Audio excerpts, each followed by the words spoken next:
महावीर चौड़ा के सबसे चमत्कारी मंदिर भैया आवा जा, महादेव के जल चढ़ावा जा, बजरंगबली की पूजा करा जा। अगर आर्मी में नौकरी नहीं लागत, कुछ भी नहीं के हो तो यह मन्नत मांगा, अगर पूरा ना भइल तो तू फिर बोलिया। मंदिर ना हा मतलब ये जन्नत बटे, जन्नत से भी कम ना हा। यह हर एक मनोकामना पूरा होला। अगर तुम लोग फर्स्ट टाइम आवत रह जा, अगरबत्ती दियाबत्ती ले भुला गया तो टेंशन मतलब यह हर एक चीज़ मिलेला। और ये इतना आदमी की भीड़ रहेला जो का बताई हम, मतलब यह बहुत मजा लगला भाई लोग। तुम लोग एक बार आवाज आ। मंदिर इतना ऊंचाई में बनल बा का बताई, बहुत ऊंचा में।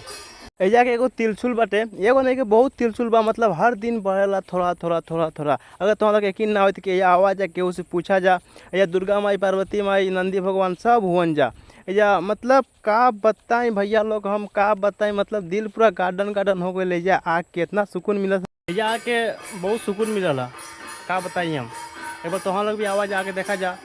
और पीछे यार मंदिर हो जाए, कीर्तन होता है। सबसे अच्छा बात का पता है, यहाँ फोटो उठे का मतलब पूरा बेहतर जगह बाटे। तो हम लोग आवाज जा फोटो हम ही को उठनी, 4-5 फोटो उठनी है।